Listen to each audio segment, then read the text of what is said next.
Hey, I'm Chris Taylor. I just wanted to welcome you to my backyard. Hey y'all, this is Jason Gould. Thank you so much for listening to Mastermind Midland. We are on my good friend Chris Taylor's back porch. We've got dogs barking, cars driving by, we've got the grill firing up over here. You're gonna hear mowing yards, you're gonna hear all of that. We hope it adds to the experience, and we thank you so much for participating and partaking in our conversation today. Join us for bourbon, beef, and business. All right, so let's talk for a minute about what a West Texas Old Fashioned is. So today we're gonna be trying out Angel's Envy. Have you had this one before? No, I have not. All right, man. So this is a really great bourbon. It's finished in port wine bottles, so it's really got some aromatic flavoring that goes with it. This one's brewed in Louisville, Kentucky, and it's one of my favorites. It's a mid-range. This bottle cost me $45, so it's not totally crazy, but it's a really good bourbon.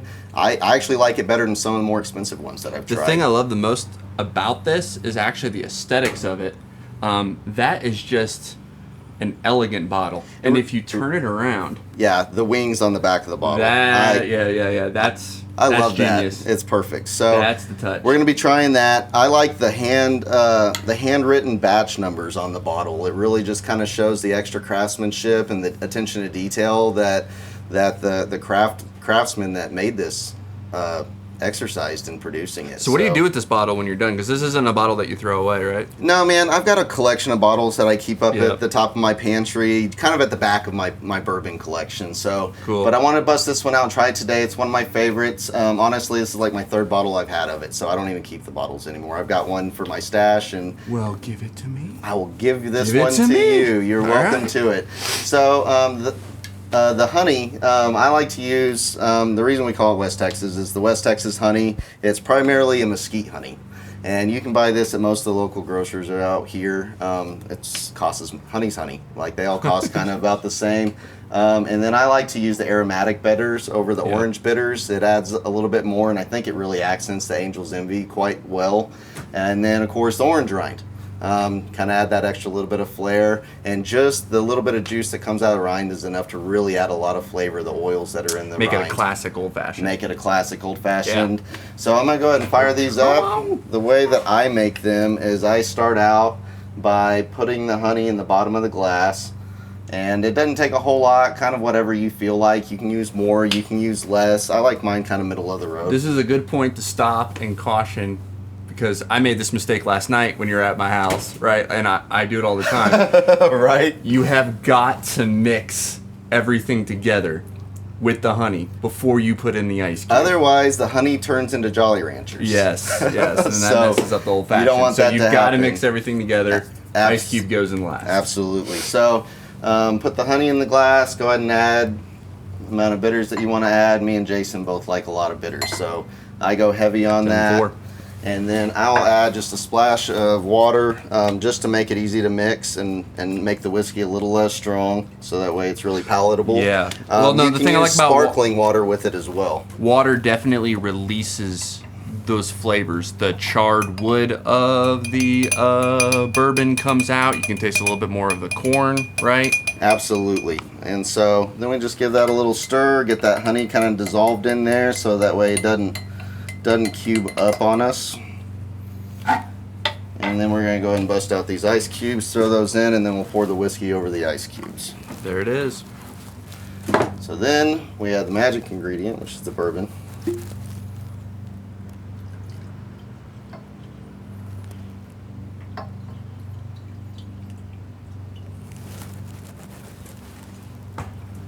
we're just going to give that a little stir just to kind of blend it up. Get all those flavors mixing together. This isn't. I've seen a lot of bartenders at a lot of bars I go to. It drives me nuts because they shake it, and it's like, it's like, man, you throw the cherry juice in and shake it up, you're making me a Manhattan, and that's not what I asked for. This isn't James Bond. Yeah, I am not James Bond. Yeah, I don't want to shake it. I'm way cooler than James Bond. Yeah. Stir that stuff. So then we don't want full slices of oranges. We really just want the rinds and the oils that are hanging out in those. And we'll just give them a little twist, kind of extract those oils, and then just garnish it right in there. And I promise, if you think that leaving these out because you don't have an orange laying around is acceptable, you will miss it once you've had it. It is noticeable. Absolutely. Definitely when you do it the second time. All right. So here it there's is. your West Texas Old Fashioned, sir. Here it is. And to this conversation. To the conversation. All right. So, Jason, why don't you... Oh, that's good. It is so good, isn't it? Yeah. Cameraman back there said that it just... He said it was dangerous. Dangerous. That's a good said way it was to put dangerous. it. Yep. So, yeah, so good. Dangerous how tasty it is. Yes. These will get you in trouble if you're not careful. Yep. So, 2 and no more for this conversation, because I don't want to get in trouble. I know. Your wife will be mad at me. You said what on the internet? Right? Said you're hot, baby. That's not what I heard. Hit me with it, sir. What do you got? Right, what do you want to know? So, like, you and me have been doing business together for a long time. We both love entrepreneurship. So, what I want to know is really, because all of us start out different when we're young, right? Yeah. And we think our life's going to be a certain way, graduating high school, walking the stage. Without a doubt. Yeah. And we're in our mid-30s now, and it didn't happen anyway. Yeah. It didn't go at all It didn't like go we at all the thought way it you would think go. it does. Yeah. And so, tell me a little bit about what you thought your life would look like coming out the gate from high school, and said, I'm a free man in an open world. This is what I think my life's gonna look like, and what I'm gonna chase after right out the gate. What'd that look like for you? So we have a policy, since this is our first podcast, and we're going to be the next, definitely this series that we're going to commit to doing.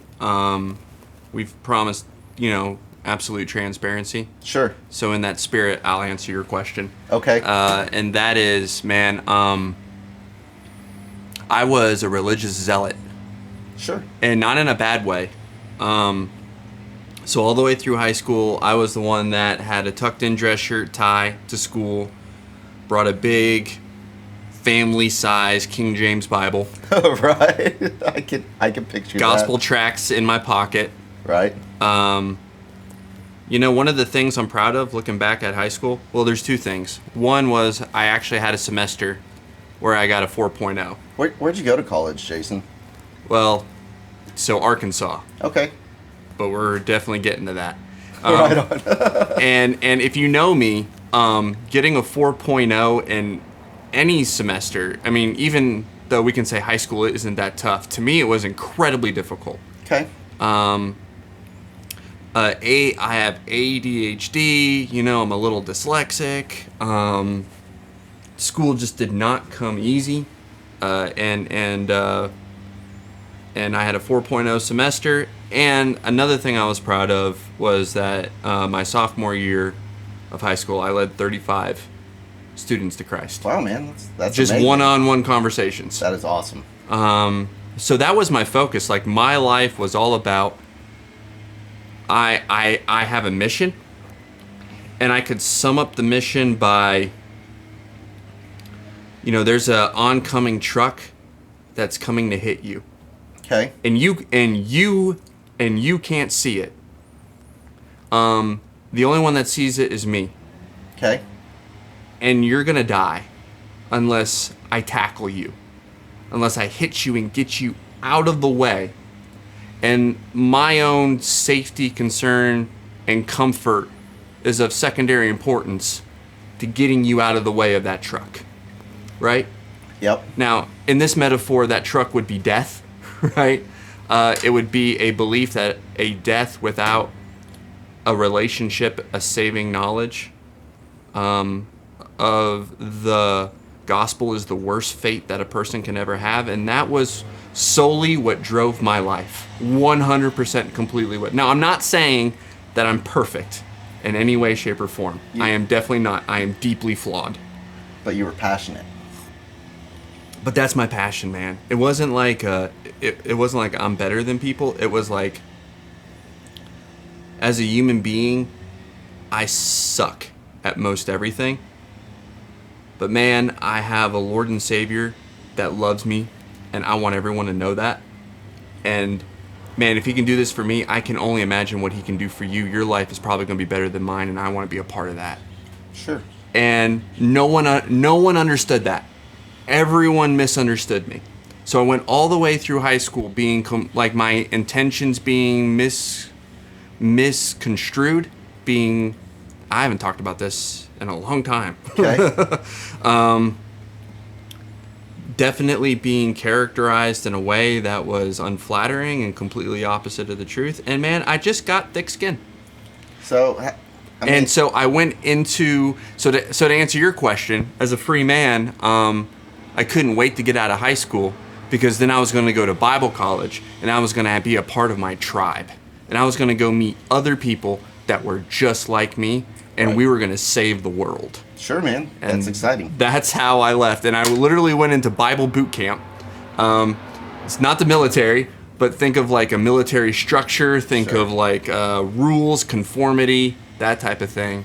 And I was like, man, I'm going to Bible boot camp because on the other side of this, I'm going to be a soldier for Christ. I'm going to be a general that's going to be leading others. Out in the trenches, man. Against the gates of hell. We're going to be out in the trenches. We're going to be doing great things in our different ministries, and we're here to network, coordinate, get trained, get deployed, go out and go. Sure. And that's the mentality that I took with me. And it really wasn't business focused in any way, shape, or form. To kind of end my explanation of your question, I remember a conversation very vividly that I had with a classmate. And they were like, what are you going to do? Like, are you going to join a monastery or something? Right. I'd be like, look, it's Jason the monk. He's got the hairline for it. Next episode, I'm wearing a hat. No, just kidding. So the man, I just looked at him and I said, I had enough self-awareness and enough, even though I knew nothing about economics and nothing about business, I had enough self-awareness and enough knowledge, because you brush shoulders with business owners in church. And I was in church 3 or 4 times a week. Absolutely. And so I said, the skill set that I'm developing, just the skill set that I knew that I had. Like, I didn't listen to music. I listened to preaching cassettes. Sure. Cassettes. Which moved to CDs eventually. And I still have them in my storage shed somewhere.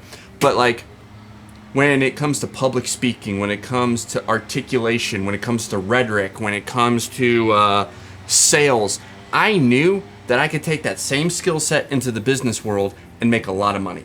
Okay. And that's exactly what I told him. I said, man, listen, I know that I could make a lot of money, but instead, I'm going to go into the actual ministry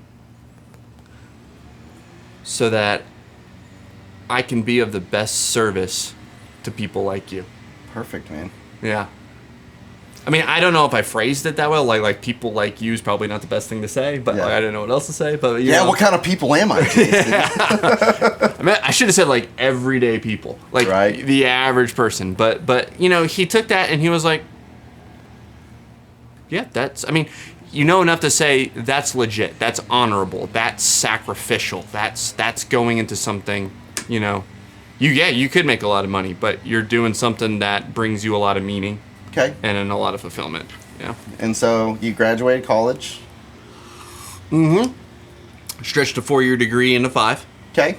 Because I told you I suck at school. Fair enough. But you finished. I actually took a year off to get married. Okay. Yep. And then when, believe it or not, Martha, when we came back into school that year, so it took a year off, went into the senior year. We took that whole year off, focused on the marriage, focused on getting established.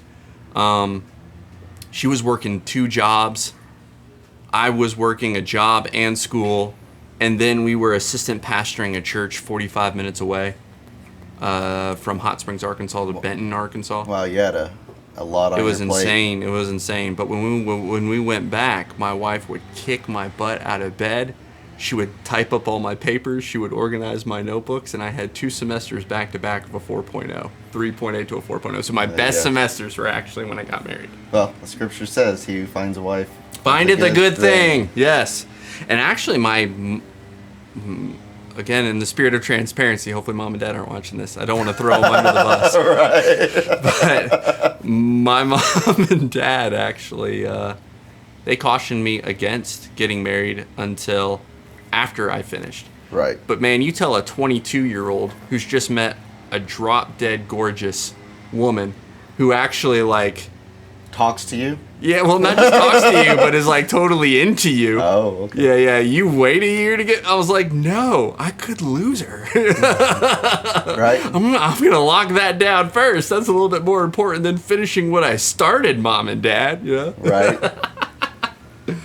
All right, well, let's switch gears to you because honestly, man, I think your past is way more interesting than mine. Mine's kind of boring. And it also articulates how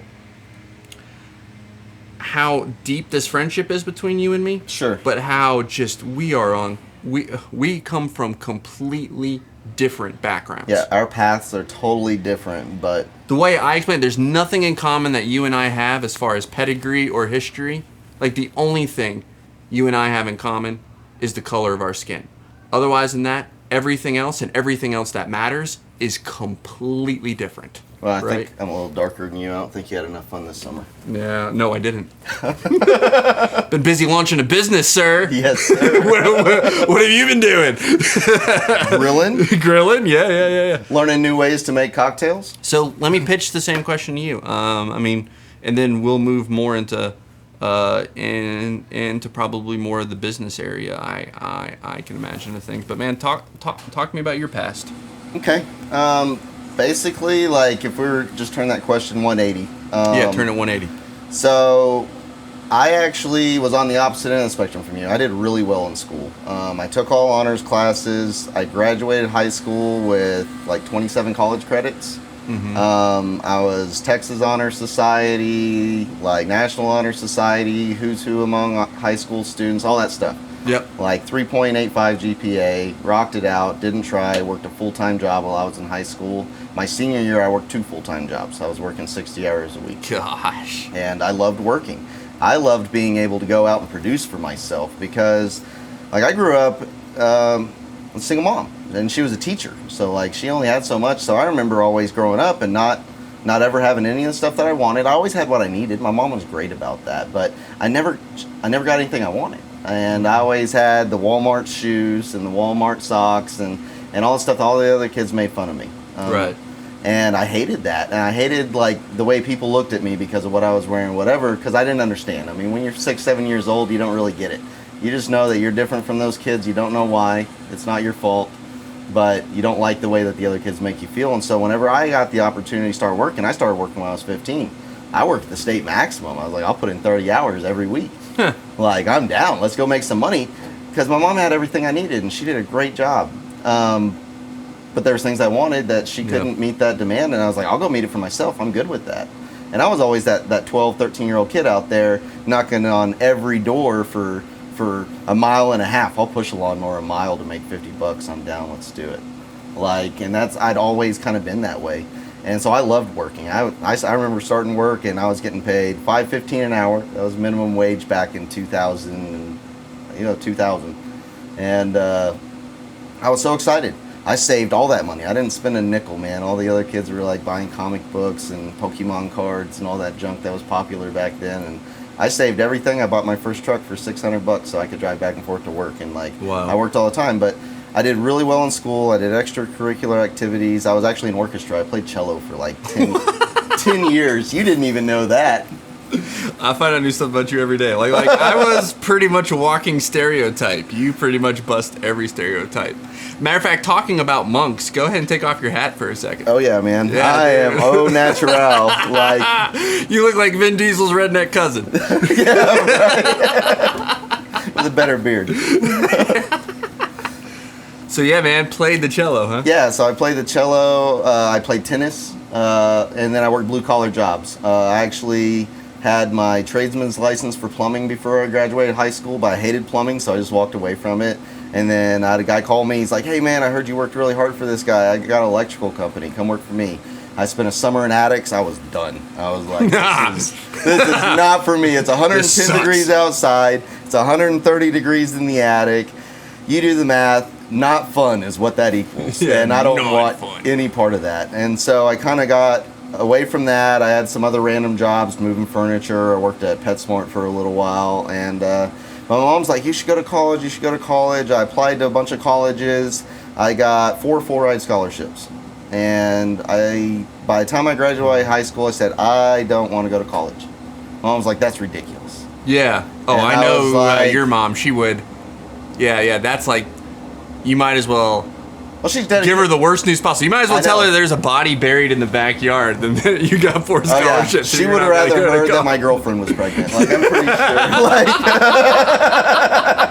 sure. Give her the worst news possible. Yeah, so... Okay.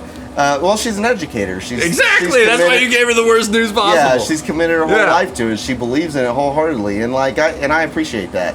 And she's made a good life for herself, and she's really helped us in a lot of ways because of that. But yeah, she hated that, and she's like, well, if you're not gonna do that, you're gonna do the military. And so like, both my granddads were in the military. My great granddad, like I ended up signing up for the Navy my senior year. I got all my full-ride scholarships in the mail, and then the high school made us take the ASVAB.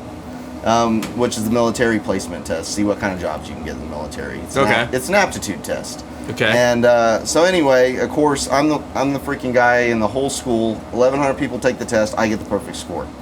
Wow. So I had every recruiter under the sun calling me every freaking week, man. They're calling my mom. They're calling me. They're calling everybody that knows me, trying to get me to sign up. Gosh dang. And I was like, well, if I'm going to do it, I'm going to follow in my dad's side. My dad was in the Navy. My granddad was in the Navy. My granddad was in the Navy. We're a family of squids. Sailors.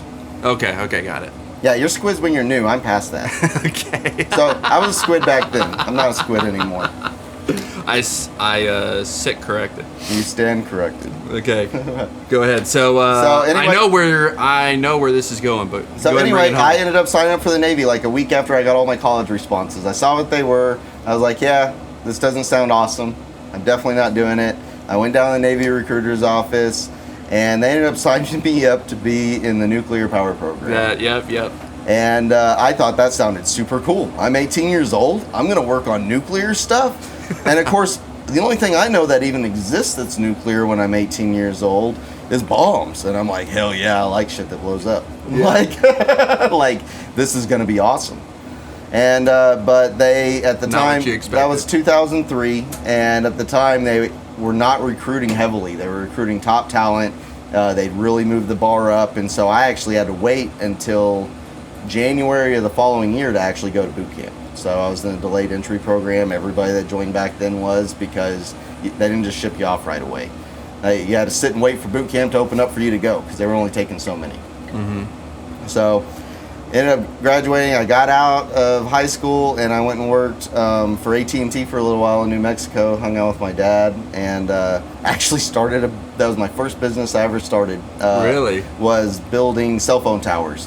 What happened Working for your dad? Well, I ended up starting out by getting in the warehouse and working the warehouse. Well, I organized the warehouse, I automated the warehouse, and I built out a database for the warehouse and a computer. So that way all the technicians in the area had access to know everything that was there.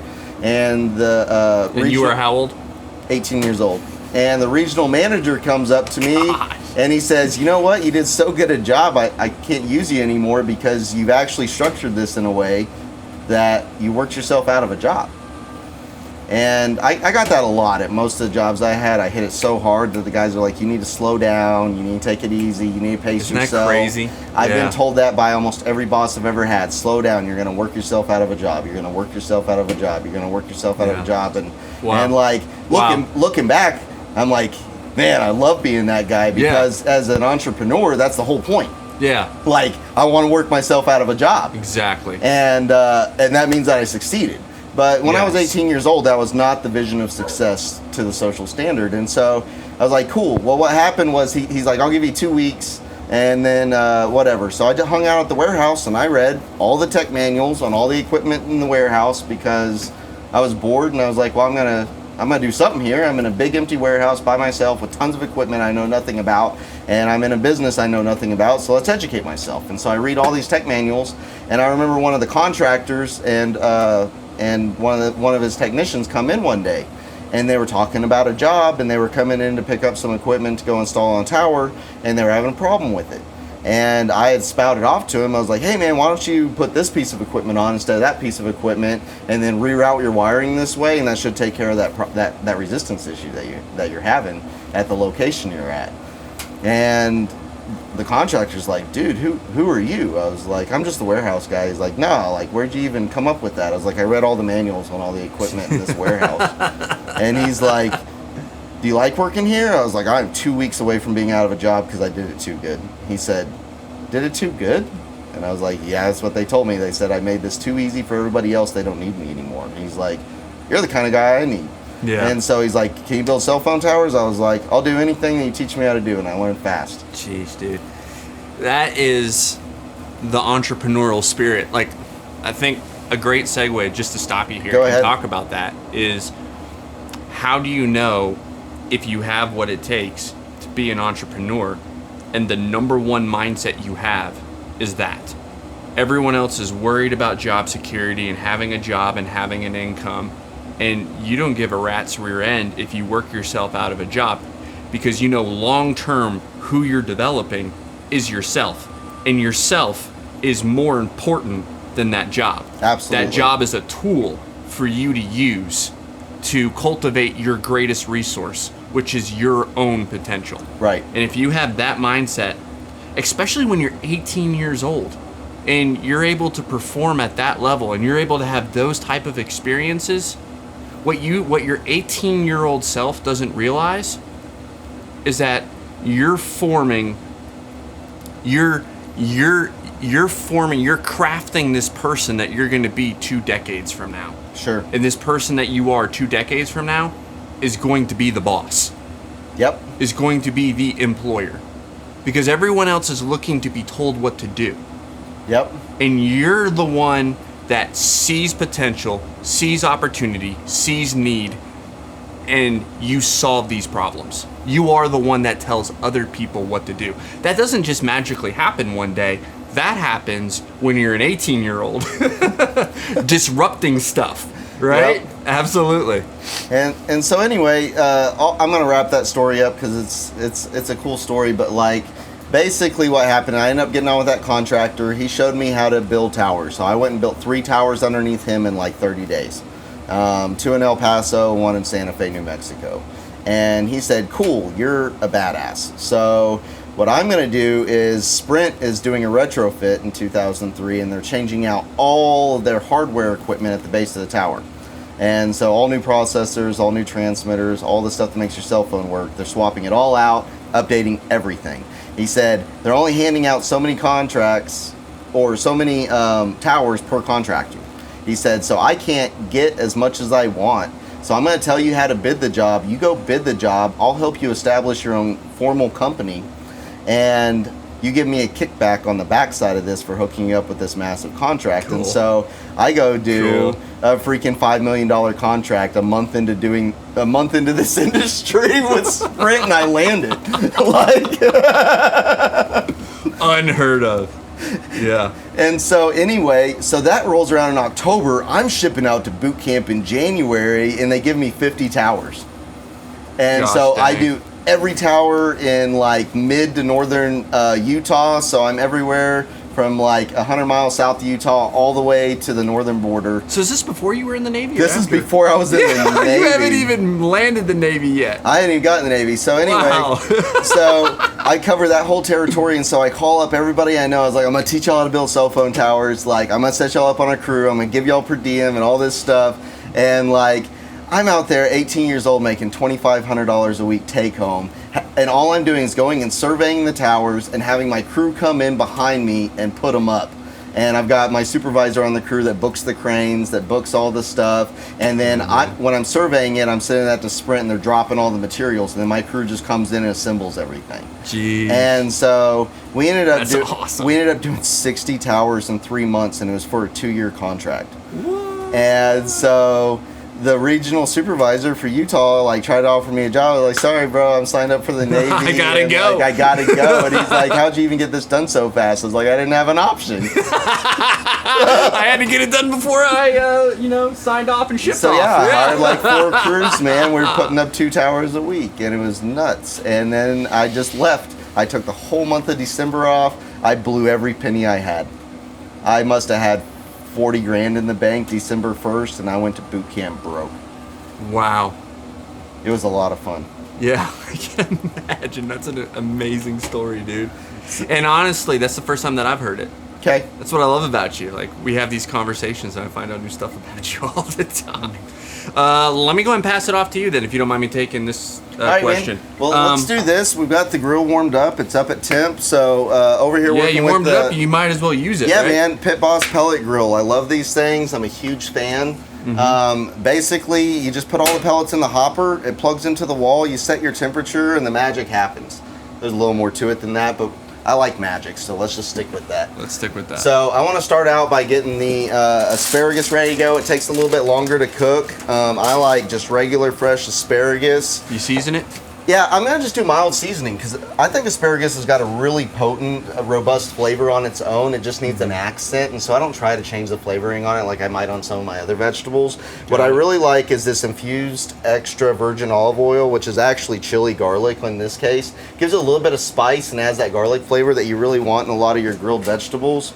And I don't go crazy with it, just kind of give it a good dousing. And then I just like salt and pepper, man. Sweet and simple. I do like the Himalayan pink salt.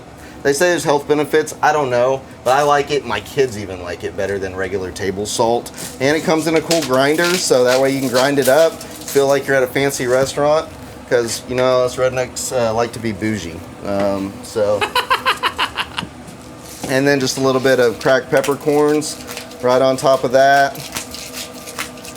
And then we're just going to seal that up in the foil, throw it on the grill, and we're going to let it sit there about 325 for probably the next 20 to 30 minutes, and then we'll go ahead and crank up the temp and get ready for the steaks. Yeah. And you don't have to super wrap this as long as you don't put too much olive oil in it. And then we're just going to throw that right on the main rack because you can do cool stuff like that with a pellet grill. You don't have to worry about how I do with my charcoal grill. For sure. I'm going to upgrade, I promise. All right, so we've got the asparagus on and we're rocking and rolling. You good on your cocktails, or would you like another one, sir? They are dangerous, but go ahead and hit me with another one. Okay, absolutely. Go ahead and make me a Mesquite Jolly Rancher. Cool. A Mesquite Jolly Rancher, for sure. Yeah, dude, the grilling is so therapeutic. As I've been transitioning into this business endeavor of mine the last 60 days, I've found grilling just a great way to decompress, especially after, every day is stressful, right? How can it not be? Because the stakes are so high. Yeah, your livelihood, and then your whole family's livelihood. And then everyone that I directly affect, my clients, everything's their futures. Yeah, man. Well, I know you don't have any your wife's employed by you right now, but I've got 9 employees, so I've got a lot of people that are looking to me directly to make sure that they're eating off the table and they've got a roof over their head and a way to get to work, and that's really it's an important thing to recognize. I think a lot of guys just they're like, I own the business and you're gonna do what I say, and if you don't like it, get out of here. And that's not the way it is. We have a responsibility to all the people that work for us, and it's really important that we take really good care of them. Yeah. So that way they take really good care of our clients. And this I have found just going on my back porch. I know I don't have a Pit Boss yet, which we're getting sponsorship for this, right? Pit Boss is going to give us money. Once we ask. Even the thing I like about the charcoal grill is even putting the bed of charcoals together and lighting it, there's just a primal sense of like stress melting away from my body. I'm the same way. Like grilling for me is a big stress relief. I've been doing it that way, and I actually really got, like, my dad grilled a lot. Of course, I only got to spend really like summers and Christmas with my dad when I was a kid, so I didn't get to spend a lot of time. But anytime I was around, he always grilled a lot, and that was like a favorite thing for me and my dad to do together when I was younger, is just get out on the grill. And I remember like when I had my first beer with my dad, and it was around the grill. Like it was really, it was one of those things. And so many important activities in my life have happened on the back porch around the grill. Yeah, absolutely. And so that's so important to me. And as an adult, like I remember in the Navy, we do big barbecues. Even when we were out to sea, go up on the flight deck, because I was on an aircraft carrier, and they'd be grilling out and stuff like that. And the Navy always had this cool title called the Grill Master. And I remember being like the only third-class grill master at like a lot of my functions, because they're like, this kid can grill. Like, I remember. Like everything else in my life, I'm amazing. My last command, like the CO wouldn't eat it unless I put it on and took it off. Like, fire that chef, and put that nuclear engineer up there behind that grill. For sure. So like, I ended up being the grill master at most events, and I actually picked that up while I was in school in the Navy. And we do, they called it Mando Fun. So we were super stressed out. We're working 7 days a week, 12 hours a day. And they would make us go do Mando Fun. It was the stupidest shit ever. Like, it was ridiculous. Like, y'all need to go play volleyball, or you're gonna be in trouble. What? Okay. Mando Fun. Like mandatory fun. Mandatory fun. Mandatory man fun. Mando fun. Yeah. That's such a play on words. For sure. So it was like ridiculous. But every time we do Mando Fun, we're a bunch of guys and a few girls. And we'd always get together and grill. And like after like the second or third time, I ended up being the grill guy. And I just stayed that way my whole career. And then even afterwards, we do family gatherings or holidays. If there is fire involved, I'm the guy. You're the guy on the grill. Love it. But man, let's go in the spirit of the last conversation. I'm going to pitch it your way here for this next question. Cool. Because I know how important positioning is to you. Absolutely. From a business philosophy and a lifestyle philosophy. Theoretical, right? Sure. So let's do it this way though. Give me 2 or 3 instances in your life, both good and bad, that are instances of positioning. That's really what we've been talking about this whole time, how we've positioned ourselves, right? Okay. I'm just going to give you one bad one because it's epic, and we'll just roll with that. Okay. So my my only divorce. That is a great example of bad positioning. So 25 years old, it's 2008. I came back from deployment. Me and my wife, we got ex-wife. We had 2 kids together. My oldest at the time was 4. My youngest was 1. And I was deployed 8 to 9 months out of the year, virtually our entire marriage. Wow. Very low contact. Honestly, that was the only thing that kept us together for 6 years, in my opinion, was the fact that it was so little contact that it was manageable. Wow. You don't have to see each other for 9 months out of the year. Wow. And we can deal with that. Come on, flies. Mm-hmm.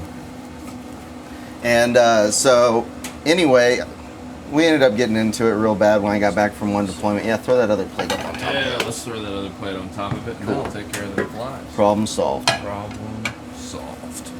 And so anyway, I went ahead and we decided to go ahead and get divorced. She got custody of the kids. Of course, when you're active duty military, unless there's extenuating circumstances, you're not allowed to get custody of the kids. Wow. So it's a really tough situation. And well, it makes sense, kind of. It does, because you're a property of the United States government. Yeah. Not the best conducive environment for child rearing. No, not at all. And so she got custody of the kids. I moved her back to Wyoming, all this stuff. Anyway, the divorce proceeds on, paying massive child support. And I have no problem taking care of my kids. I love that. But man, it put me in a real financial bind I wasn't prepared for. And man, I lost my truck, I lost my Harley. I'd built this great life for myself in the Navy in 5 or 6 years, and it went away in an instant. It was just gone. Okay. I lost everything. Everything got repoed. I was over leveraged. I wasn't making enough money for the expenses that I had, and I was not not only was I not positioned for divorce, I really was barely positioned for life.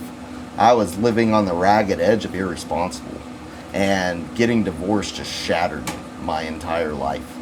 And it had a huge impact on me financially, emotionally. I became very depressed and withdrawn, and honestly, I drank a lot. It was a really difficult period in time for me, and I'm not a fan of divorce anyway. Why would you get married if that was involved in the equation or the path? You know, Sure, that kind of sure. defeats the purpose. So I don't think anybody goes into marriage thinking they're going to get divorced. That would be foolish. Sure. But I didn't set myself up to be able to manage that situation, and it ended up setting me back a significant amount in every way possible. And so my positioning for that particular event was cataclysmic. So you went from the super high of, as an 18-year-old, being an unbelievable rock star and doing something that no 18-year-old does, Right. to going through the Navy, experiencing everything that you've experienced with the Navy, which we haven't even unpacked, and that's okay for now. Sure. But going through the Navy, experiencing everything you experienced in the Navy, to now probably the greatest low of your life. Greatest low of my life. Absolutely. While I was going through that low, it was super miserable. It was terrible. In what way? Man, I really felt alone. All the people that you used to hang out with, that you go do stuff with, well, you don't have money to hang out anymore, so you just get left behind. And all the people you thought were your friends were kind of situational. Your family has a lot of unique views on your situation whenever you're down and out like that. My mom was always a key player to try and spark a good day for me, but Wow. everybody else was kind of like, well, you made your bed, lie in it. Really? A lot of that, and it was really hard, and so I felt really alone, and I felt really depressed, and I felt like I had actually failed epically as a person, as a man, and it was detrimental to my entire psyche. I ended up having to go on antidepressants. I ended up getting disqualified from nuclear power because of that. Oh, as a civilian job, segueing from the military. No, I was in the military still when all that happened, and so Really? I got really depressed, and it was a really bad situation. I was broke, and I was sad, and I actually needed help, and I went and got it. Like, I was thankful that the Navy had that opportunity for me to go get the help that I needed, because I'd hate to think what that would have looked like without that available to me. Yeah. And ended up losing my job over the deal, basically. So I ended up getting discharged from the Navy. Jeez. And it just went from bad to worse. I ended up going almost 6 months without work. I couldn't find it. So just odds and end jobs? Yeah, whatever. I was donating blood. I was selling my books. I was selling my CDs at Hastings back when you could do that. I remember that. Yeah. And I was doing whatever I could do to get by, and it was super difficult for me. And it was definitely the most humbling experience of my life. Like, looking back now, it's one of my favorite times, because that's where I actually turned into who I am today. And it's like, I had massive growth during that period because I had no option to do anything otherwise. So casual listening to your story would definitely not lead someone to come to that conclusion. It would lead them to come to the conclusion that you transformed into Luke Combs, and a long neck, ice cold beer never broke your heart, right? So tell us how that positioned you. Okay, so how that ended up working out was I couldn't get a job, and then one of the best things happened. I applied for the lowest level job I could think of that might actually, that I know that I just hire anybody. I applied for a lube tech job, an oil change guy. 'Cause I was down and out, man. I was about to run out of blood to give. It was a pretty bad situation. And I was staying with my dad, and he was gracious, but they were struggling as well, so I knew he really couldn't support me, and I was a really big burden there. And so I tried to never take anything from him if I didn't have to.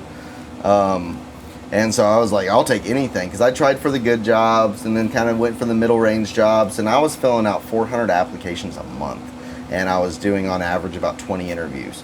By the way, at no point in that process did I ever realize that I was doing it wrong. Just saying. But you got to think, when I went into the Navy, before I went into the Navy, when you went and looked for a job, man, I went in, I talked to the guy who was going to hire me, I filled out his bullshit freaking paper application, I shook his hand, we did an interview, and I got the job. Mm-hmm. That's how business was done. Mm-hmm. When I get out of the Navy, they're like, oh, we don't have anybody like that here. Just fill out an online application, and if it makes it through the filter, maybe they'll call you. Yeah. And that sucked. That was crap, man.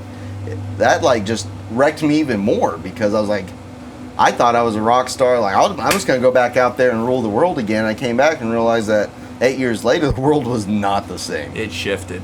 Wow. Not even close. Yeah, it shifted. It's amazing to think because we take it for granted for us that were obviously old enough to be alive back then in the prime of our life, but we take it for granted that all these changes happened, and we were just imagine going and living in Amish country for 8 years and then coming back into the real world, right? That's kind of how it was, man. With the Navy. It's like going to the moon. Yeah, and then coming back like, this is a different world. Yeah, I don't like this world. Yeah. Just an 8-year difference feels like going from the 1950s to the 1990s. Instantly. And that's how it was from 2000 to 2010. Well, yeah, exactly. That's exactly how it lined out. And so I was really out of my element. And I didn't understand how the world worked anymore. And like all the skills I developed before and during the Navy didn't count anymore. It was purely what you know, who you know. And I was missing all those gaps. And I didn't have a clear, refined definition of who I was and what I was about, and that made it even harder. Okay, so take us to the positioning element of this.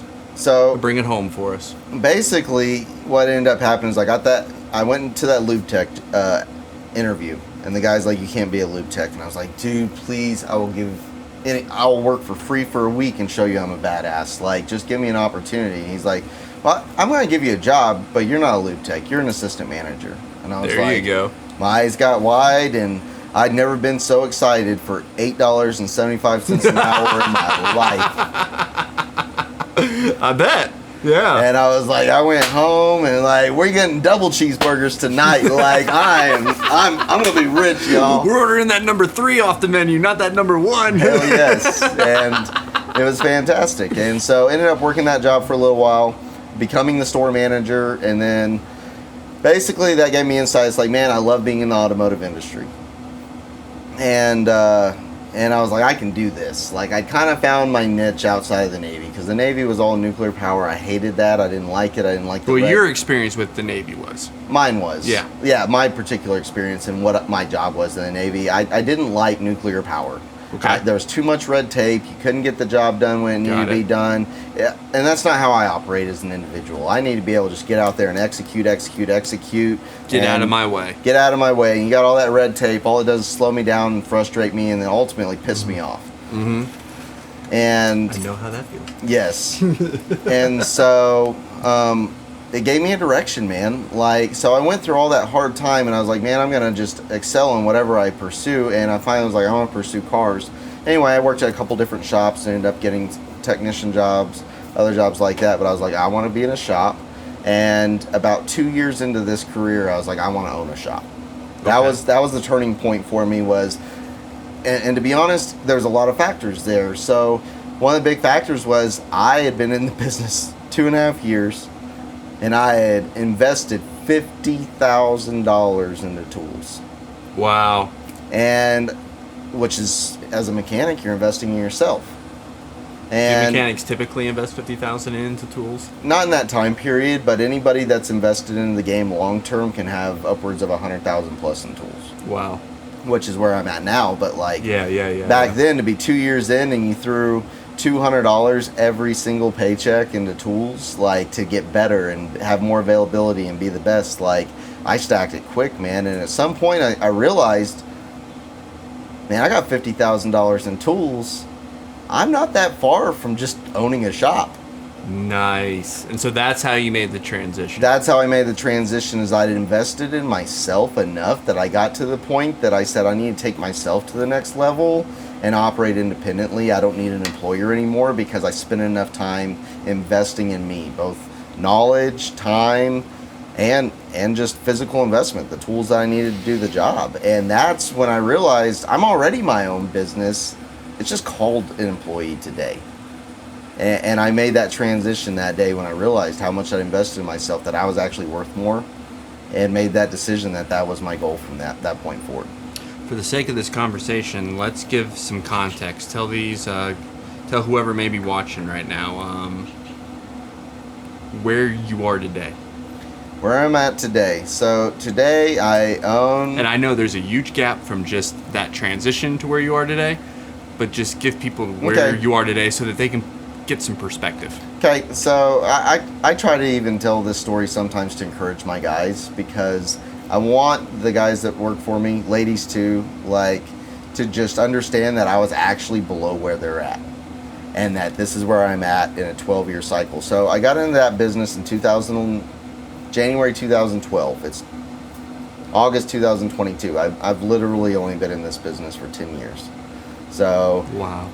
At about the 2.5 year point, so a quarter of the way through my decade journey into this industry, I decided I'm going to be a business owner. Last year, January, I purchased the business that I was working for. I bought them out. I own all the equipment. I actually started a real estate company. I bought the building that I'm working out of. And I also bought another building that goes with that. I've got a partner in that venture that is actually operating this other business. I own half of it, and I've got a guy out there that's running this whole thing and making it work, because I've invested the money and also just my expertise in processes and operations at the level I'm at now to make that business run smooth and give him a framework to operate off of. And it's really beneficial for both of us. And he does really good at what he's doing, and I also pull my end of the deal, and we have a really great dynamic that's working right now. It wasn't always that way, but it is today.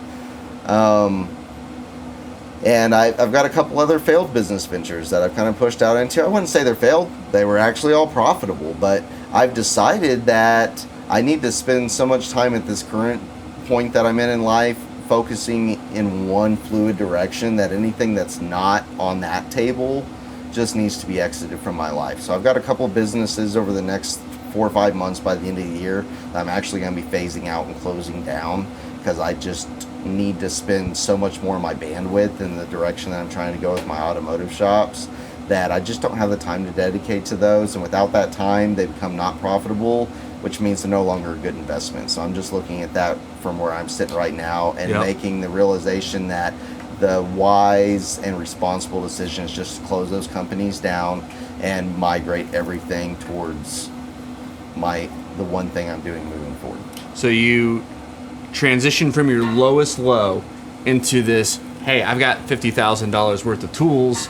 I know I have the ability to build something on my own, which probably was pulled from your experience as an 18-year-old. Sure. To now where you're at today. And you said that you want to focus all your bandwidth on what's on the table. Tell us, and it's your automotive shop. Okay, so talk a little bit about what's on the table right now. What's on the table is I see a major shift in consumerism that I'm not even gonna say it's coming anymore. It's been here. It's been here since COVID. COVID was the shift, and it happened instantaneously. Mm-hmm. And nobody will be the same ever since. It impacted everybody too greatly in way too many different ways to even describe. Sure. Without a doubt. That there is no going back. Because where we're currently at is a sum of our experience. That's the human condition. Okay. And it is. And so after that experience, there's no going back to what it was 2019. 2019 was a whole different lifetime. And we are in post-COVID lifetime. They have a word for it. So it must be real. And... right? So... what I've realized is more important now is, as a businessman, like pre-COVID, I ran businesses. I didn't own them, just for transparency's purposes. But I'd run them. And when I say run them, I mean, the owner got his check in the mail. I ran them. Sure. And so I knew what my numbers were. I knew how to operate, and I knew how to take care of my customers. I knew how to take care of my employees. And COVID happened, and man, we had a 40% drop in our business, man. And then I bought it in the middle of that drop because it's a great time to buy. I have huge balls. I don't know. Yeah, that's a great time to buy. can't tell you how much you, for whatever reason, whether you can attribute to a genius move or just luck, that was amazing. And so anyway, I bought the business I was working in at the time. The owner is done. He's like, COVID, screw all this. I'm out. I'm already tired. Like, this is stressing me out, and I need to just go to bed and sleep at night. Like, and that's not working right now. And he had put like 30 years already in, so yeah, he was tired. He had owned the business since literally I was 1 year old. Is the day he went into business. Like, so that business is 30 plus years. Is 1 year younger than this bold guy. Like, so anyway. It's old. Yeah. But there's a lot of benefits that went with that. I'd worked in the business, ran the business for a long time. I knew my customers. It was really a simple transition. And we kind of just brought it back as things kind of got back to normal and stuff like that. We started transitioning and really focused like on what me and Jason had really developed this together over a lot of conversations, the primary operating principle, which is two main things. It's like, let's automate everything that we can, and let's put from a system perspective. From a systems perspective, and let's focus just on the people. Like, let's do a set it and forget it system, so that way everything runs the way we need it to, so that way we can spend so much of our time focused on the people that we do business with, whether that's our clients, our customers, our vendors, our employees. All the people, and let's put a high value on those people and see what we can do with that. And since I've shifted that focus, the transformation has been miraculous. Cool. I have guys that are really motivated at work. I have people that actually want to come work for me even when nobody else can find employees anywhere. And they're like, oh, well, where are we going to find somebody? I was like, they're everywhere. They just don't want to work for you because you don't try to understand their needs. Yeah. Same thing with clients. Well, nobody wants to spend money. It's like they want to spend money, but they want the value to come with it. And the value is not in the product. The value is in the service. I mean, there is an inherent value to the product, obviously, but the service is what extends the value to the price that you need to be able to take care of your employees properly so they can be comfortable. There's this whole trickle down. You're somewhere in the middle of that, and you're like the puppeteer creating this diorama that's perfect for everybody that's sitting in it. Yeah, that's a good segue, man. What I think we really want to accomplish is, well, with this conversation, we really wanted to talk about kind of who we are, right? Like our past, and how we've come to the mutual conclusion together, even though we come from two completely diverse worlds. Sure. How we have come to the mutual conclusion in the execution of our own businesses of this primary operating principle, and how it's executed in your world and how it's executed in my world. And as we move forward into this series and we break this down on each podcast, that's what we really want to talk about. But it's definitely coming from a place of where you've come from your past, sure, and where I've come from. Yeah, and I think it's vital to modern growth. That anybody that's continuing to do business the way they've always done it, I think ultimately will perish in the next decade. Like by 2030, those businesses will fail because nobody wants to support them anymore, because it's not a business model that's designed around relationship. Yeah. And that's what everybody's really moved to, because COVID showed us that we were so disconnected, and they actually forced us to be disconnected and stay separated. I mean, everybody's got that picture plastered in their mind of the grandkids hugging their grandma with a plastic bag over the lady. Like, disconnected. Sure, and I think that period of time had a huge impact in making people want to be extremely connected on the backside of this experience, because they realized how valuable it really was and how many opportunities were truly missed. Yeah, we were definitely in an experience-based economy before COVID, and post-COVID, I would agree with you to the point where we could make a declarative statement that any sense of being product-driven or service-driven has definitely died. And so if you're going to exist solely in an experience-based economy, the primary operating principle of being the best in an experience-based economy is certainly automating your systems as much as possible, and then focusing plus a relationship-centered model. Absolutely. Focus it's on the most important thing. Yep, your value has got to be on and that can be in an automotive context or a financial context. Yeah, I don't care if you're at Starbucks or you're at an auto shop or you're at Walmart or whether you're selling Scentsy candles on the internet. Like, I don't care where you are. If you don't have the relationship, then you're going to have a hard time doing business. And if you're already doing business and having a difficult time, I think it's really important that you look at how your relationship and engagement with your client base is, because I think you'll see that it's actually a huge part of your problem. Without a doubt. So yeah, let's. That's what we'll be probably spending the rest of our series talking about for sure, and that is why you should tune in to these podcasts and tell us what's the next thing that we got going on. All right, man. So I have Wagyu tenderloin steaks. There you go, the Wagyu. Yes, these things are phenomenal. I really like to cook them medium. That's my preference. Most people would tell you medium rare, but if you've had my mediums, I think you'd be pretty satisfied. The texture is phenomenal. Immense amount of flavor, tenderness, like it cuts like butter. They're unbelievable. Now these are pricey, tasty. So yes, I'm not going to say that they're. Are they the best cut of meat? Are they considered the best cut that you can get? It depends. Like, is it the premium cut? Absolutely, it is the most premium is the tenderloin. But I think that there's a lot of preference. I know a lot of people say the ribeye is because it's got a lot more fat, and the fat will break down and create a unique tenderness that goes with it. Yep. But I was probably in that camp. But the Wagyus are great. But and the reason I eat these isn't because it's the most bougie shit I can eat. Like, it's because. It's because I lost 50 pounds in the last 6 months. You have, dude. And you look one great. of the ways that I did that was, hey, man, let's cut it where we can. I focus on whole cuts of meat, and I actually go for lower fat cuts. Like, I understand and I loved ribeyes. I was a ribeye guy for freaking years, man. Like, everybody say, what's the best cut of steak? That question you just asked me. Yeah. I tell you it was a freaking ribeye all day. Like, 1-inch ribeye. Perfect. Yeah. And with a little bit of a fat cap, I like to trim a little bit of that off, but then I started having high blood pressure and high cholesterol and that old man shit that you start seeing in your late 30s. Sure. And my doctor's like, well, you need to fix it or I'll fix it. And I'm like, well, I'll take care of this, boss.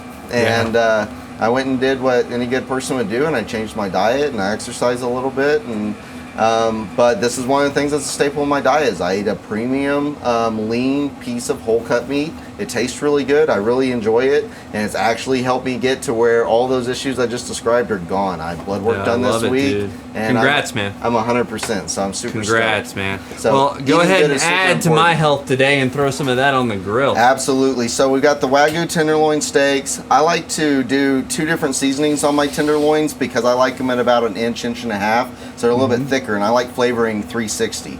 So what I'm doing is putting a little bit of this Montreal steak seasoning on the flat surfaces. So you just throw that on top, and I like to put it on pretty heavy, man, and then you just pat that in. Boom. That way it stays on there, so when you're cooking it and you throw it on the sear, like, it's not a problem.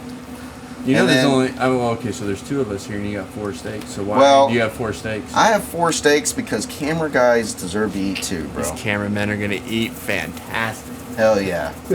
You're on my back porch. You think I'm gonna let anybody go hungry? Let's go. Come on now. Let's go. Let's go. So anyway, heavily season these, man. I cannot tell you. The reason you want A1 steak sauce, your Heinz 57 or whatever bullshit you're putting on your steak is because you didn't freaking season it right. That's on you. That's true. Don't call it a good steak when you put sauce on it. We don't have A1 sauce. We do not. I don't own that shit. It's garbage, man. Steak sauce is for freaking suckers. For non-Texans. And so then I actually take this TD's Brew and Barbecue Spicy Carne Sutra. I really love this stuff. It's got a hell of a kick. So I don't put it on the flat surfaces. I just rub it around the rims. So kind of like the margarita. And I also put this stuff on heavy, so it actually forms an edge crust. You said margarita.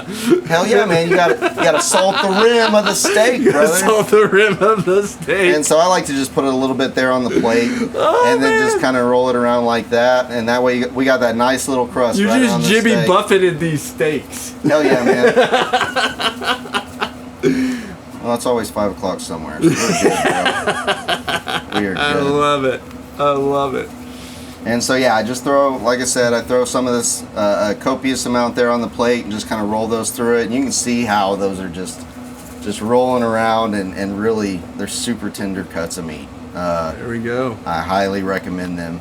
And so what we're going to do is go ahead and let those sit so that seasoning will kind of soak into the meat a little bit. And we're going to go ahead and turn up that grill to 425 and getting it ready to sear. It's at 325 right now. So I'm going to go ahead and crank it up to 425. But before I do that, I'm going to go ahead and move that asparagus up to the top rack because we turn up that heat.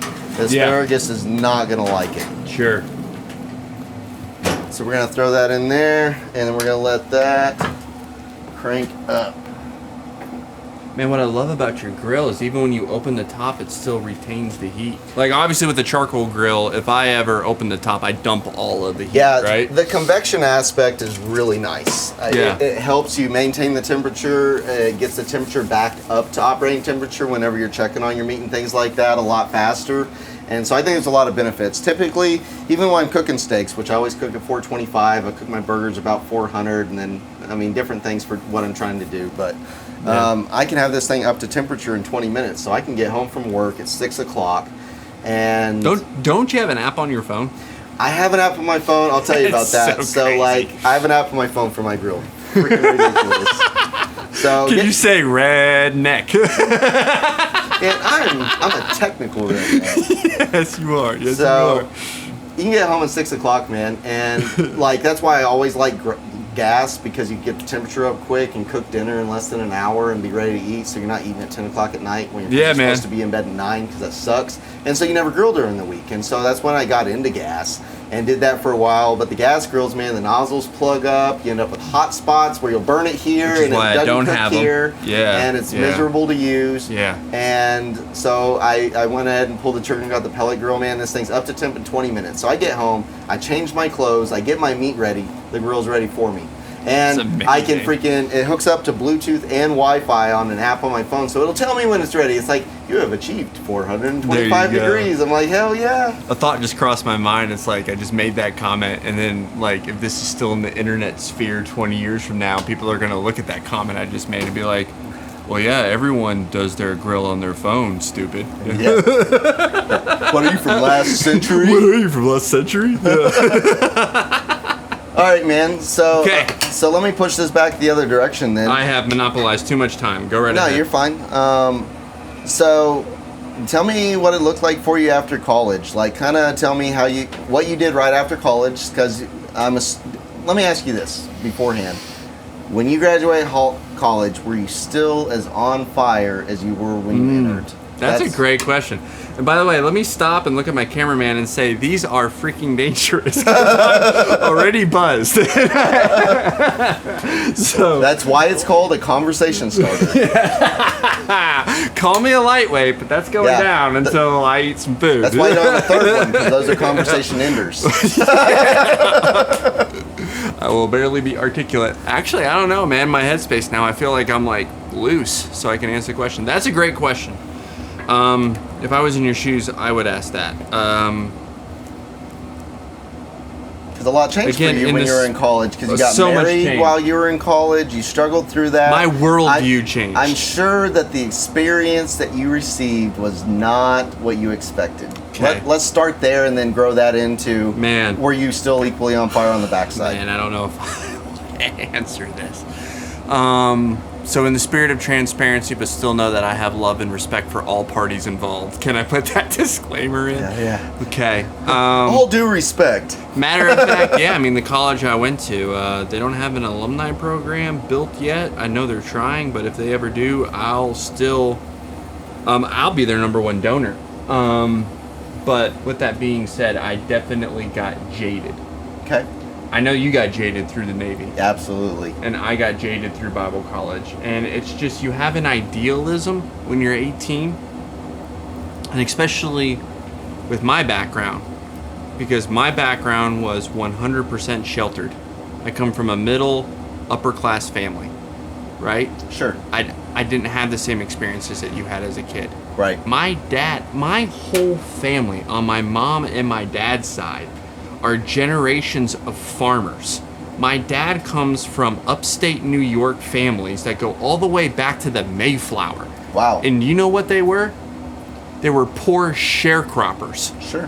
They lived in the same sheds that the slaves did in the 1800s. Right. And that is all my dad ever knew. And do you know what broke that?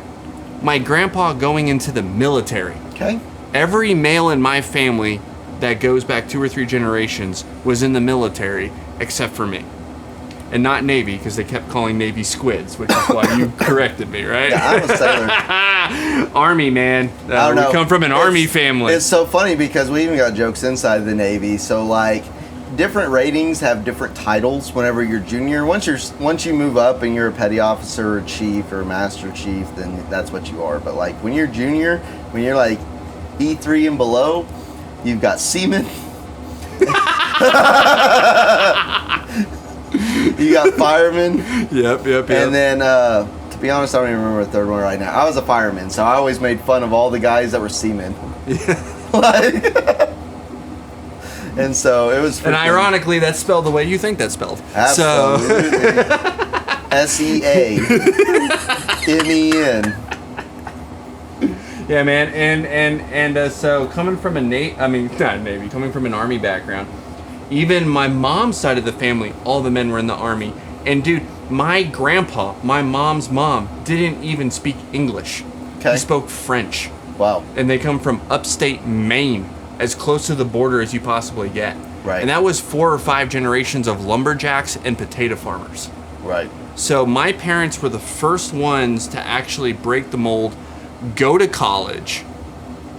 And even though they didn't accelerate as far into college as they wanted to, they went to college. Right. And they built this middle class life that otherwise didn't exist. And so basically, I come from that. I didn't go into the military. I was honestly thinking about going into the Marines. And Yeah. you can see how I would do that, though. I was so gung-ho. You don't know how to eat crowns. It's all joking aside, it is seriously easy to see how I could take a translation from how religiously devoted I was to how patriotically devoted I can, and that's why the Marines were such an appeal. But thank God, God was looking out for me, and not to say anything against the Marines, I still would have loved going in. All the way till I turned 30, I was still trying to find a way to go into. Believe it or not, the Navy had the best avenue for me to go in as a chaplain. Sure. Because I just felt like I was failing my family not being in the armed forces in some way, shape, or form. Believe it or not. I know that's a stupid belief. Well, can I stop you there for just a second? Yeah. And just, man, that's such a powerful thing because, like, I think there's so many people out there that feel like they're letting somebody down because their dreams aren't what somebody else's dreams are. Or you're not following in the footsteps of your ancestors. Right. Unpack that. Mine was. Unpack that pressure for me for a second. First of all, my family never put that pressure on me. It was never mentioned. Okay. Matter of fact, if anything, when I articulated that to my parents or to anyone in my family, they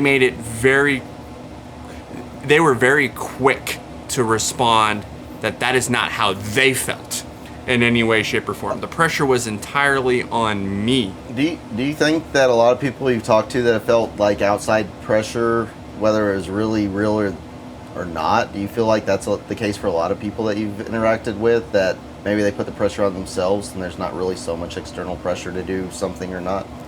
In that sort of a context, I can't say I've met too many people. Okay. Can't say I've had too many conversations with people like that. I can just tell you that that's how I felt personally. Sure. But anyway, so I carried a resolve going into Bible college that I was going to make up for that. And that sounds weird to say out loud because there was nothing to make up for. But that's the attitude I had. I already came in feeling inadequate and feeling that I had such a tall order for my family to represent my family, sure, but then also to fulfill the calling of ministry that I believe that God gave me. Right. Man, if you got to tend to the grill, tend to the grill. Take care of it. We are going to throw these things on for a 2-minute sear on each side, and then we'll throw them up there and kind of cook through. And dude, feel free to move back and forth while I'm talking. You don't have to stay stationary. So the idea is, when I went in, there was only one way that I was going to come out of that, and that was I was going to be great. I was going to fulfill something great. Sure. Because anything less than that would be letting down my family and my God and my country. And I found a way in my mind of marrying those three things together. And yourself. Yeah, but honestly, I had no consideration for myself. Okay. Like, I came from a religious background that if you tended to yourself, that was selfishness and that was sin. Gotcha. I can see that. Like, think religious fundamentalism. That's the background I come from. Maximum selflessness. Yes. Gotcha. You're like, Yeah. I am a rug, walk on me. I'm not saying that's healthy. Right. But that's where I came from. But my worldview, that is such a rigid, narrow worldview that in college that was shattered. Because first of all, everyone that you uplift as your heroes, Sure. you realize are just people. Yep. And you put them on a pedestal. Yep. And that happened when one of the foremost preachers that I idolized and looked up to and memorized all his sermons and all that went to jail for raping a 16-year-old. Yep. That became very clear to me that hey, who I'm putting my eyes on and who I'm uplifting in my life, Right. This is not healthy. Like my relationship with God has to exceed religiosity. Sure. It has to be more than just the religious structure that I'm in. It has to be something greater than that.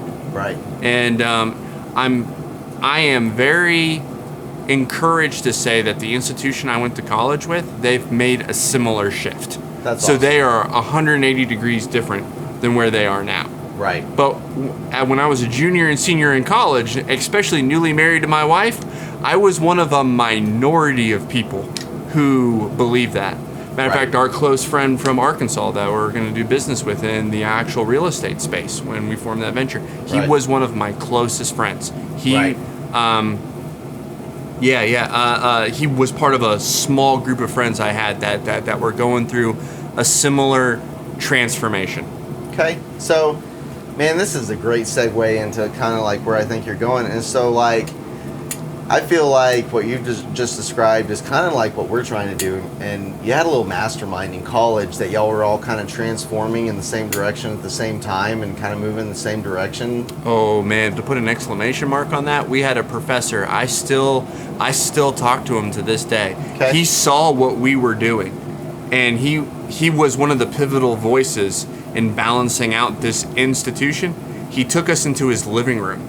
And we would have these nightly like chats that would get us expelled from the college. Right. But he was like, hey, listen, I'm in open forum. Because he knew if the pendulum swings, it'll go all the way to the other end. Like, I will put myself in that ideological box. I'll just transform one ideological box for another. Sure. And he wanted to balance me out and find my voice as an individual. Someone who's going to think through things from a deeper philosophical level.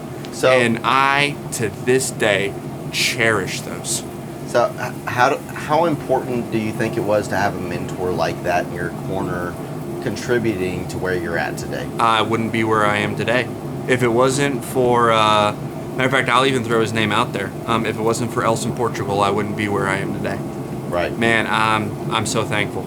It was just one man, humbly, seeing what was going on, stepping in, and taking that energy and redirecting it and refocusing it in a constructive outlet. Right. Yeah.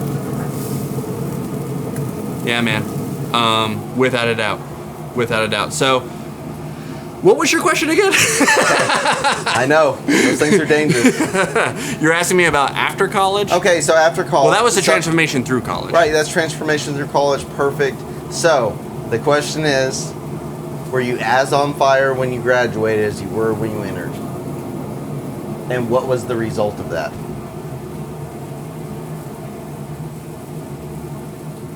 So when I went in, I had an idea of what success looked like. Okay. When I got out, I was failing at accomplishing that idea in every way, shape, and form. Okay. And I was getting very depressed. Tell me what that idea looked like. That idea was basically being a part of the third great spiritual awakening of this country. Okay. All right, bringing this country back to God. Gotcha. Like, really, the starting point to that was getting into the ministry full time. and I wasn't able to get into the ministry full time. And in my religious bubble, if you weren't 100% in the full-time gospel ministry, you were failing God. Right. And I've never been 100% in the full-time gospel ministry. I've always been what you would call bivocational. Okay, so hybrid. Yeah, sure. And that translated to working on the back of a forklift on a fence store off 191. Okay. And so, well, tell us about that experience. So, I'll tell you exactly what that experience was like in one story. Let's do it. I remember 2010. I graduated, moved down here in August. Right. 3 weeks. I am experiencing 109 degrees for the first time ever in my life off the back of a freaking forklift, hosting or hoisting a pallet of chain link up in the air, looking into the sky as I'm baking from the sun, saying, God, what have I done to be in the wilderness? How have I failed? Why am I here? You know? Sure. I'm living in this makeshift in-law suite that my wife's parents have created. So I'm living on the back of my parents' property, my in-laws' property, right? Like as a man, you don't feel like you failed any greater than that, right? Yeah, living in somebody else's house. Living in someone else's house, feeling like you're going 100 miles an hour in the opposite direction. Yeah, like how am I going to dig out of this hole while I'm fighting this tiger? And I don't even know at this point. I'm rethinking my whole concept of what success, according to my trajectory, what I'm aiming at. I'm rethinking the whole thing. And so while that happens, I'm succeeding in the fence store. I move out of the warehouse position to being an assistant manager to being an installation estimator. Like as far as I can possibly go in this company, I'm rising as fast as I can. So we have that in common. We're just pumping it out. I want to work myself out of this job. I've never been in a Next, field raise, where I don't give 110% and I don't raise, that I don't rise. But the thing is, I've always been in one dead-end job after another. Okay. And because of college, you don't stay at one job very long, right? Mm-hmm. So my college job was working at a call center. And I quickly moved from being on the phones to quality control. Yeah, because... to being the person everybody hates, right? So, like... Is that... Okay, so were you good on the phones? Yeah, it was great. I mean, that's how I learned how to interact with people and sell on the phones, which became which positioned me to be very successful in what I'm doing now. As a teenager, we knocked on doors telling people about Jesus and giving people the gospel. That positioned me very well to go knock on doors and start my business from scratch. So you got sales experience without selling anybody anything except for hope. Selling people, hope. Selling people Jesus, yeah.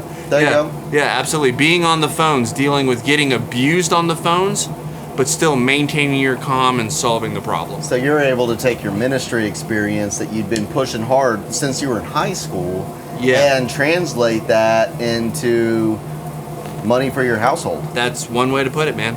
Yeah. Like I can see now and connect the dots. Sure. Like I said, completely different backgrounds that you and I have, but you can see where we have a lot in common, right?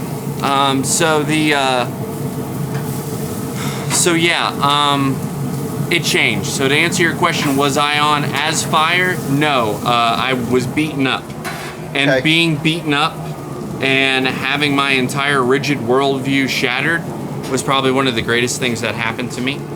It forced me to start watching videos by entrepreneurs. I started reading books by John Maxwell. I got introduced and started reading about, Dave Ramsey. And my ministry and those basic financial principles became a perfect segue to what I'm doing now. Like I can see where it all came together, the whole challenging of things, but then being introduced to this whole world of entrepreneurism and being like, well, this is where I can take all that passion and all that drive and all that dedication that I feel like I'm failing in this area, and I can apply it to this area. And the greatest thing about it was, beforehand, everything was drawn out. Everything was like, I had everything planned out. Here, I have nothing planned out. Right. So as I go this direction for the first time ever, I don't know what's going to happen, and I'm okay with that. And it's like kind of a let go, let God type of a thing. Trust the Holy Spirit and just move from there. Okay. That's such an important part of this transition, because honestly, I don't know a single business owner out there that hasn't had to go through that transition from I have somebody that's responsible for something more important than me to I am the most responsible person and there's nobody else to call. How difficult was that for you to make that transition from kind of employee to employer, or even to the point of being self-employed, even though you're the only employee, or were at one point, how difficult was that transformation for you? And what do you perceive as your biggest growth points and contributors to that? So yeah, man, in the spirit of transparency, we can safely say officially for the first time ever, I just made that plunge in the last 60 days. I know. And it's not to say that I'm not used to operating like that, because the last firm that I was associated with, and I love them to death, the last firm I was associated with, I was still legally an employee. Sure. And I still was a W-2 income. Right. This is the first time ever I've made a plunge, and I'm a full-fledged entrepreneur business owner. Absolutely. And I'm dealing with those problems that the average person doesn't even know. Just from a structural standpoint, Yes. a tax standpoint. No clue. Right? I have no clue how this world actually operates. They never saw the other side of the two-sided mirror. And for what I'm doing, for who I am to my clients as a financial advisor, I think this is great, because it's stretching me to now my clients that are business owners. Right. Now I actually do understand. Right? So that's cool. Okay, but that's not what you asked. You asked how difficult the transformation was and what it looked like to you. For you. I've always wanted to be here. The difficulty was not being here fast enough. When did you decide this is where you wanted to be? Probably when I was in my senior year in Bible college. Okay. It goes back that far. Yeah, and it usually does. There's so many of us out there that were working for somebody else, even though we were dying on the inside. So many failed attempts, man. Right. But, and so all of it starts before, and man, it takes so much time. You want to hear some of those stories? Man, almost. Okay. We're going to get there. I actually do want to hear some of those stories. I can sum them up in sentences. They really don't deserve anything more than just a couple sentences. Go for it, man. Let's throw it out there. I had a window washing business. Yeah? Yeah. No, my first attempt was, believe it or not, I'm an artist. My only 4.0, man, we're circling this all the way back to the initial part of our conversation. Right. My 4.0 semester in high school was when all my classes were art classes. Wow. But they were advanced art classes. They actually had to create the classes for me. I love art. And so any type of art. I really love photorealism, and I love still pieces. And I can do anything from penciling to painting. Okay. So my first business was doing murals. And I called it Champion Murals and Portraits. And I was doing portraits for people on a commission basis. Wow. I made just enough money to start, to pay back all my startup expenses. And I was like, I'm never doing that again. And then my next failed attempt was window washing. And then when I came here, I did online networking. But my online networking failure is what ultimately led me to the most critical piece of experience, what positioned me to understand that you got to get 100 no's before you get a yes. Yes. And that no's are like a rite of passage. Because so many people get distracted by the no and discouraged by the no, and they're like, oh, well, I talked to 5 people and they don't want to buy what I'm selling. So I'm done. So nobody wants to buy this. It's like, there are billions of people in this world. When I coach other business owners, I'm like, hey, they're like, oh, there's no customers for me. I was like, there's 170,000 people in this town, and they cycle through. I was like, Could you, if you got 1% of those, if you got 17,000 customers a month, could you support that? Well, hell no. You gonna tell me you're not worth 1%? Right. Like, come on. I was like, go through the 99% of the no's. All you need is 1% to say yes. So we talked about the first thing you know you're an entrepreneur is when you have that mindset of my job is just a tool for me to grow myself. Probably the second pillar of knowing that you're an entrepreneur would definitely be you've got to have the fortitude of being able to take failure after failure and fail your way forward. Sure. You've got to have the mental resilience of being punched in the face over and over and over again and getting back up and still going forward. Okay, so let's just fast forward a little bit. Taking that mentality to where you are now. Mm-hmm. What's that look like? All right, yeah, that's probably a good way to wrap me up here. Yeah, so where I'm at is I'm drowning in a sea of opportunity. That's where I'm at. I just transitioned a book of business over, retained all of my clients, which was amazing. Sure. And I'm looking to change my industry utilizing this principle that we're going to be talking about over the next couple weeks and how that's translated into my field. I have a financial practice that is completely unique to the industry, and it's basically when I take automating processes and focusing on relationship development and being centered.